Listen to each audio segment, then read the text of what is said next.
All right, everybody. Good morning. Today is March 13th. It is a Tuesday. Today's discussion, as you see on the top of the screen here, is going to be about the paratroopers, the airborne divisions on D-Day.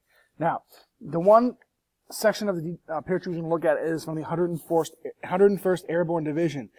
They are part of Easy Company, the 506th Regiment of this airborne division, who land at Normandy here at this spot that you see on the map. And as you can see as well, when we talked about the Normandy invasion, this is how the beaches are all organized. Well, what they want to do is they want to turn Utah and Omaha, the American soldiers, they're going to invade these beaches.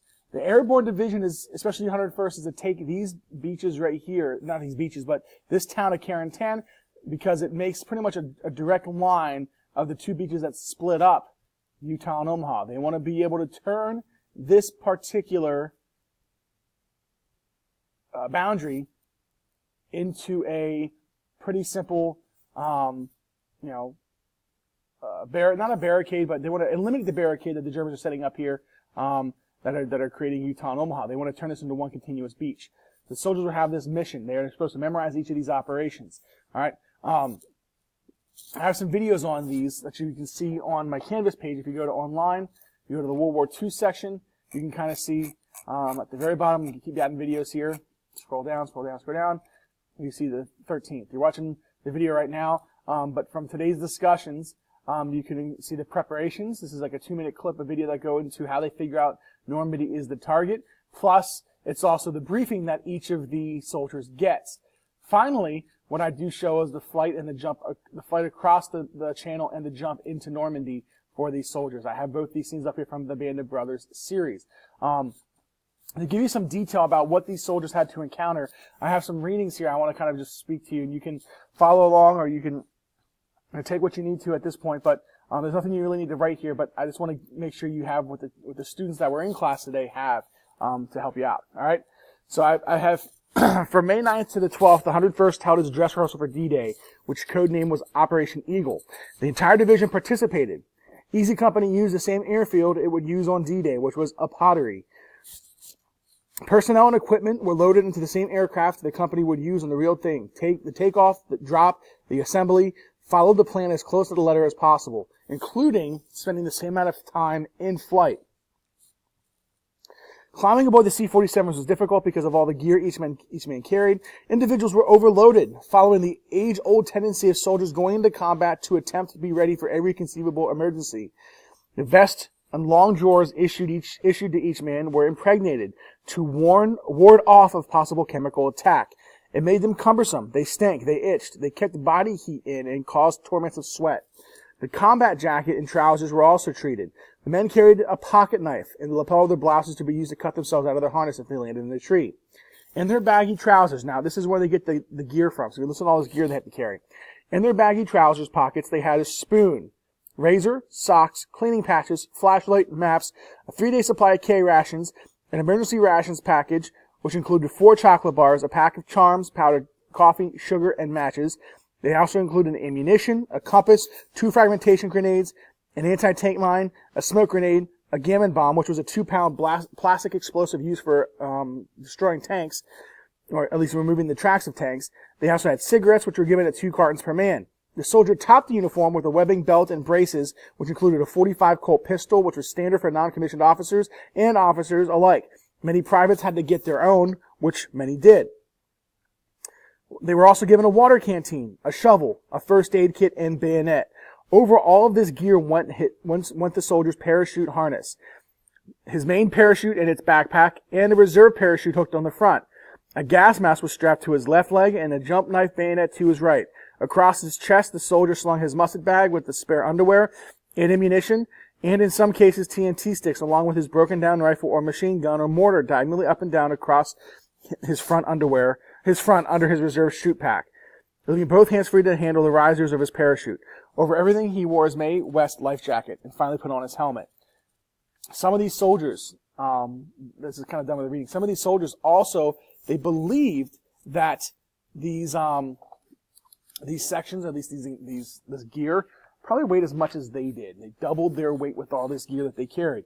And the British also came up and devised with plans to essentially add more gear by taking the bags, what was they called, leg bags, where they would fill them up with as much ammunition as possible. In fact, some people took the gear off of their person and put them in these leg bags. This becomes an issue later on because it makes it more difficult to jump. When they jump out of these planes, they lose these bags. The rope that the bag is attached to completely shears apart, and they lose the bag. Many of them never find their particular bag of what they had in it. So they use this bag to stuff all their gear in, but at the same time it tears away when they fall out of the plane, which they've never tested before. All right. Now the Army does its best to test as much as possible when it comes to jumping out of the plane and making sure that the flight is the same, that the jumps are in the same conditions, that when you stand up, you hook up, you jump out, everything's going to be exactly the same within the jump itself. So that's kind of what we're looking at here when also they're given. Now, also troops are given training on the day of the couple of days before. They're given everything they need to survive the attack on the ground. So on June 4th, which is 2 days before the attack, but to them at that point they thought it was 24 hours because the attack was originally scheduled for June 5th. However, there's a pushback of 24 hours due to poor weather, and it happens on June 6th. So on June 4th, Easy Company was issued its ammunition. They're given $10 worth of new French francs, which were just printed in Washington, D.C. They were given an escape kit containing a silk map of France, a tiny brass compass, and a hacksaw. The men were given an American flag to sew on the right sleeves of their jump jackets. Officers removed their insignia from their uniforms and painted vertical stripes on the back of their helmets. Non-commissioned officers had horizontal stripes. Everyone was given the verbal challenge, flash, the password thunder, and the response welcome.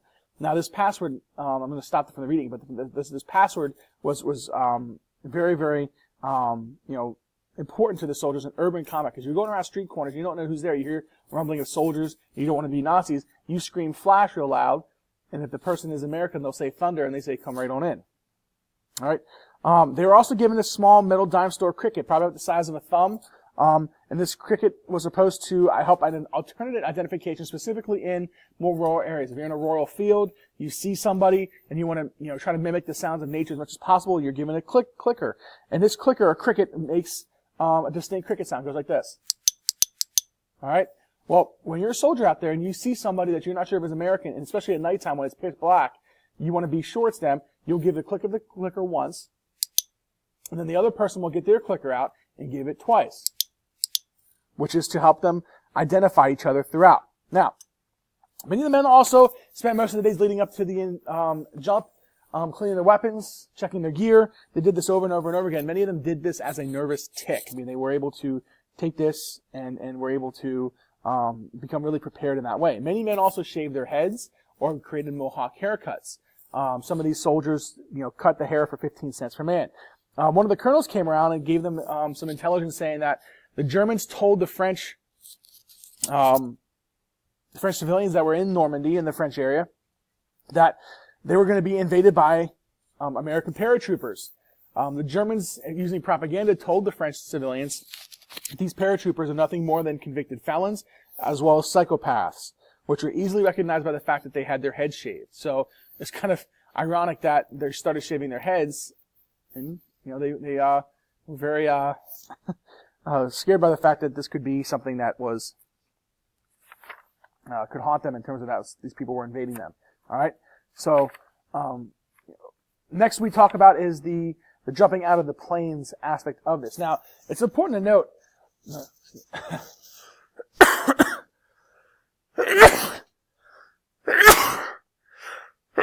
I'm so sorry. I know it's not professional, but I'm not going to start the tape over again. If you look at this map on the screen here, you can see where the 101st Airborne was supposed to drop in. Well, if you look at this map, because the planes, when they go across English Channel, they run into a dense, heavy fog for about a mile here. And for this 1 mile, they run into this fog. And many planes, as many pilots, and this is what the book says, they said that the natural, inevitable reaction of pilots who feared major collisions, they broke off. The lead plane went straight ahead, but the following planes within the V formation that they created veered off. And if you're on the right side of the formation, you veered off to the right. You're on the left side of the formation, you veered off to the left. When they broke the cloud bank, they had no clue where they were. The lead plane, who were the only ones that had the beacon, kept going straight to the target. The other planes did not know exactly where the drop zone was. They had to guess on that, which is a big deal because most planes are supposed to know exactly where they are dropping their troops and when they're supposed to have it happen, and the timing of when the jump's supposed to happen. The problem is for these pilots is that they're so afraid that, they went to the wrong direction. They become afraid of eventually the anti-aircraft fire that begins coming up to the planes. They start freaking out at the fact that they just want to get home. And so many of them turn the green lights on in the back of the planes to have the soldiers jump out much sooner than the soldiers were supposed to. So what happens is, with the 82nd Airborne and the U.S. 101st Airborne Division, each of these divisions gets scattered all through this area because of not only the losing of the bearings of each plane, but also because the timing was so random for when these soldiers were supposed to jump out. So what happens is, when these soldiers arrive, luckily the 101st Airborne Division does find most of its unit, but at the same time, throughout this operation, many of these soldiers are in different units. And it's important to point out that these soldiers are not only asked to memorize their own missions, but they're also asked to understand and repeat and memorize essentially the orders of every other company within their division. All right, so it's very, very important for them to take and use this area and know each mission, because if you get mixed up, which can happen in a parachute landing, if you get mixed up, it's important to know what the mission is of the soldiers that you're dealing with. So, and you have a job to do when you get down there, and you can't, be busy looking around for your unit when they're doing a job as well. So, the problem was for a lot of these troops is that they get all mixed up. All right, so many of the 101st Airborne Division does do a really good job, and I'll say right now that when these pilots start freaking out about the anti-aircraft fire, they begin to speed up their throttles because they just want to get home. Troopers are used to jumping out of planes at roughly 80 miles an hour, which is fast enough as it is. But now they're jumping out of these planes at roughly 150 miles an hour because these pilots are so scared and so shook about the fact that they could die. All right. So when they finally jump out of the planes, they jumped out of the planes where the planes are at 500 feet. So pretty much when they open their chutes, they're in the ground, and they hit the ground seconds after they open their chutes. So they hit really, really hard. In fact, many of these soldiers after this battle are black and blue all over for many weeks after this particular jump, because everything got so screwed up and so messed up that it was, with all the extra speed and all the extra weight they carried on them, a lot of them lost these leg packs that they put on because of the speeds and also the jumps itself, which had a lot of their gear that they took off their person into those bags, expecting that they'd get it on the ground. So it's pretty remarkable that what these soldiers go through while they're on D-Day. And if you want to see kind of what that was like, the landing was like on my Canvas page. I also have a video of that there as well. So you can go here to the Canvas and see this is the second video about their flight across, what they do, what do they look like while they're flying across, and then finally the jump when they finally exit the planes. So just to give you an idea of what the airborne was like. Now, to give you a heads up about this invasion, all right? Yes, while the D-Day invasion was very important, and it takes several weeks for this beachhead, at least this section where my mouse is, to really fall to the hands of the Americans. All right, they do take eventually Cherbourg, but it doesn't fall very easily as well. But eventually, when they get this area, which is this part right here, France, is the section I just circled, to move across the rest of France is quite easy. All right, and by mid-December and to January, they are in this section of Belgium, Luxembourg, France, called the Ardennes, and then we have the Argonne Force, and then you have the German section where they reach probably by spring of the following year, 1945. So June of 44, they invade. By spring of 1945, April more or less, this is when Germany does surrender. So it's a relatively quick operation to go across the Western Front here. But it's, again, to take this section of France is very, very, very difficult. All right? So that's all I have for today. That's kind of what we discussed. If you have any questions, don't be afraid to ask me anything or email me something. But the videos will be there to help you out, okay? Have a fantastic day.